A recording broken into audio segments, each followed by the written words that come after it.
नमस्कार दोस्तों, आज की इस वीडियो में जीएसटी रिलेटेड एक बहुत ही प्रैक्टिकल पॉइंट आप लोगों के साथ डिस्कस करने वाला हूं। दोस्तों, यह ऐसा पॉइंट है जिस पर कोई बात नहीं करता, लेकिन एक्चुअल में प्रैक्टिकल लाइफ में इस तरीके का दिक्कत है जिसमें सुधार करने की जरूरत है। खासकर जो गुड्स की सप्लाई करने वाले बिजनेसमैन होते हैं, उनको इन परेशानियों का सामना करना पड़ता है। और कुछ ऐसे जीएसटी ऑफिसर हैं, इनकी गलतियों की वजह से बिजनेसमैन को नुकसान भी हो जाता है। तो वहां भी हम डिस्कस करने वाले हैं कि डिपार्टमेंट को क्या करना चाहिए इस केस में। और दोस्तों, कुछ इस तरीके से परिस्थिति होती है कि जिसमें टैक्स पेयर को कोई मौका नहीं दिया जाता डिपार्टमेंट की तरफ से। तो हम वह भी पॉइंट डिस्कस करने वाले हैं कि इस परिस्थितियों में जीएसटी डिपार्टमेंट की तरफ से कोई रास्ता देना चाहिए। तो आइए, हमारा पूरा डिस्कस बिल्कुल प्रैक्टिकल वे पे है। प्रैक्टिकल लाइफ में इस तरीके के केस बिल्कुल होते हैं। और अगर आप मेरे सभी जो भी डिस्कस कर रहा हूं उस बात से अगर आप सहमत हैं तो अपना रिस्पॉन्स जरूर देना और इस वीडियो को रिस्पॉन्स देना। और मैं सोचता हूं कि ऐसे लोगों तक यह वीडियो जाए जो कि एक्चुअल में सीरियस इस पॉइंट पर विचार करें। दोस्तों, आइए सबसे पहला पॉइंट हम कर लेते हैं कि मूवमेंट ऑफ गुड्स। गुड्स का मूवमेंट हो रहा है, गुड्स इन ट्रांजिट, गुड्स रास्ते में है। यहां पर रास्ते में जीएसटी ऑफिसर हमारे ट्रक को चेक करते हैं, बिल्कुल चेक करते हैं। लेकिन मैं बात कर रहा हूं, अगर कोई माइनर मिस्टेक मिलता है, माइनर मिस्टेक हमारी ई वे बिल में या इनवॉइस में, माइनर मिस्टेक के लिए यहां पर प्रॉपर ऑफिसर जो होता है वह सीधा 129 की पेनाल्टी लगाता है 200%।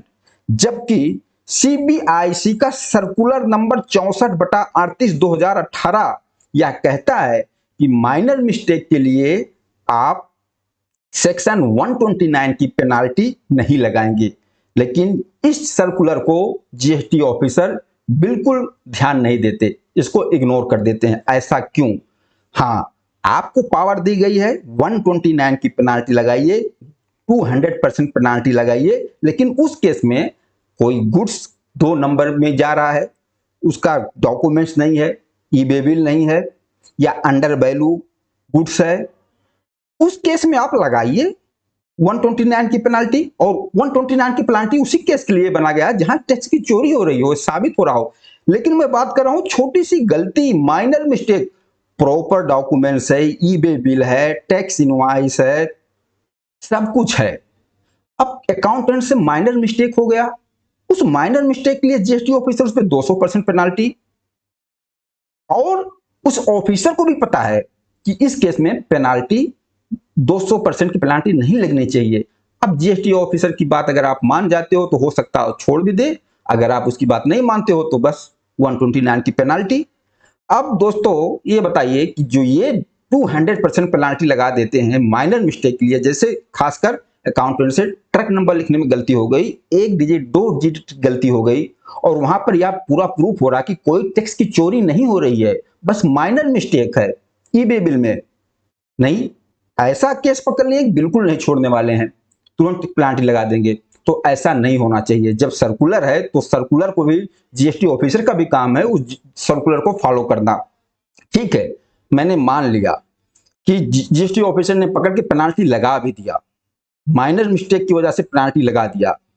अगर टैक्स पेयर अपील में जाता है, कोर्ट में जाता है, और वहां अपील और कोर्ट में यह साबित हो जाता है कि टैक्स पेयर सही है, ऑफिसर ने गलत पेनाल्टी लगा दिया है, यह पेनाल्टी नहीं लगनी चाहिए, तो जितने टाइम तक टैक्स पेयर का पैसा गवर्नमेंट के पास पड़ा हुआ है, क्या उसका इंटरेस्ट भी वापस करते हैं? क्यों नहीं करते? यहां टैक्स पेयर की अगर पेमेंट करने में 1 या 2 दिन की लेट हो जाता है तो 2-4 दिन की पेनाल्टी गवर्नमेंट हमसे क्रेडिट कर लेती है। और यहां पर बिजनेसमैन का पैसा आपके ऑफिसर ने गलत तरीके से पेनाल्टी भरा के जमा कर दिया। अब 1 साल लगा, 2 साल लगा, 6 महीना लगा, इतने दिन तक पैसा आपने रखा। अगर कोर्ट ने भी ऑर्डर दे दिया कि बिजनेसमैन की गलती नहीं है, आप पेनाल्टी वापस कीजिए, रिफंड कीजिए, तो क्या इंटरेस्ट भी देते हैं? नहीं देते। इसलिए डिपार्टमेंट का टैक्स का पैसा उनका पैसा है और जो बिजनेसमैन का पेमेंट है कोई उसकी वैल्यू ही नहीं है। तो यहाँ पर इस चीज को क्लियर करना चाहिए कि जो प्रॉपर ऑफिसर ने इस ऑर्डर को पास किया 200% पेनाल्टी लगा दिया बिजनेसमैन के ऊपर माइनर मिस्टेक के लिए, जहां कोई टैक्स की चोरी नहीं हो रही थी, सारे डॉक्यूमेंट्स प्रॉपर थे, फिर भी 200% पेनाल्टी लगा दिया।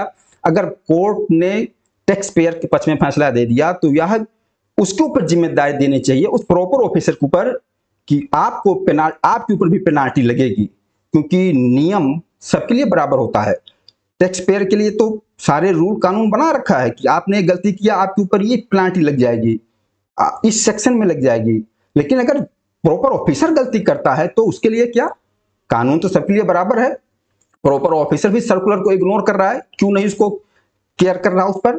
तो यहां पर ये चीज होनी चाहिए और इस पर कोई ध्यान नहीं देता और इस तरीके के केस आए दिन होते रहते हैं। इसमें कई अकाउंटेंट की नौकरी चली जाती है। भाई अकाउंटेंट से छोटी सी गलती हो गई, पकड़ लिया ट्रक, 5 लाख का टैक्स लगा, 10 लाख की पेनाल्टी लगा दिया 200%। अब जो मालिक है अकाउंटेंट के ऊपर फलक जाएगा, तुमने ध्यान नहीं दिया, गलती कर दिया, मेरा इतना पेनाल्टी लग गई।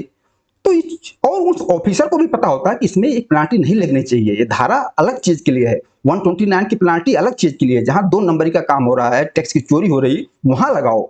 इन छोटे छोटे माइनर मिस्टेक लिए लगा देते हैं। अब भाई हर आदमी अपील में नहीं जाता।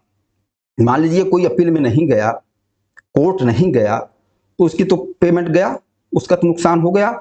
हाँ, जो अपील में जाता है और इन केसों में जो अपील में गया, कोर्ट में गया है, ज्यादातर फैसले टैक्स पेयर के पक्ष में ही आया है। यही साबित हुआ कि ऑफिसर ने गलत पेनाल्टी लगाई। तो यहाँ पर इस पर ध्यान देना चाहिए कि उस प्रॉपर ऑफिसर पे कुछ पेनाल्टी लगानी चाहिए। अगर ये कोर्ट में साबित हो जाता है कि प्रॉपर ऑफिसर ने गलत किया है, प्रॉपर ऑफिसर के ऊपर भी पेनाल्टी लगानी चाहिए। तो फिर आगे चलकर कोई भी ऑफिसर पेनाल्टी लगाने से पहले सोच विचार कर ही लगाएगा कि अगर मैं गलत तरीके से टैक्स पेयर पर पेनाल्टी लगा दूंगा, कोर्ट में जाएगा, अपील में जाएगा, वहां पर इसके पक्ष में फैसला आएगा तो सजा मिलेगी ऑफिसर को। इस तरीके से कुछ रूल आना चाहिए, तभी जाकर इस पे कुछ कंट्रोल होगा, वरना तो होने वाला है नहीं।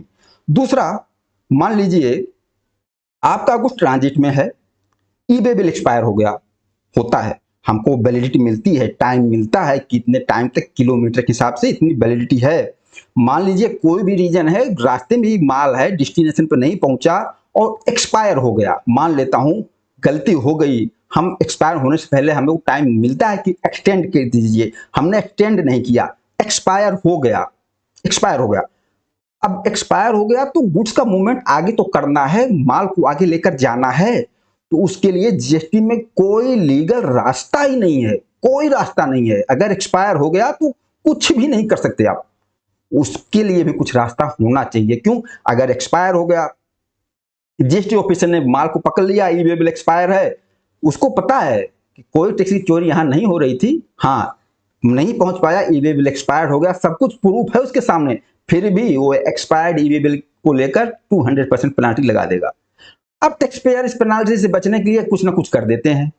अकाउंटेंट ने दूसरा डुप्लीकेट ई-वे बिल बना दिया, डैश डूस करके उसमें टैक्स इनवॉइस नंबर में। अगर डबल ई-वे बिल बना दिया तो 1 साल 2 साल बाद फिर डिपार्टमेंट का नोटिस, स्क्रूटनी में जब लग जाता है तो वहां से नोटिस आ जाएगा कि आपके ई-वे बिल ज्यादा बने हैं, सप्लाई कम हुई है।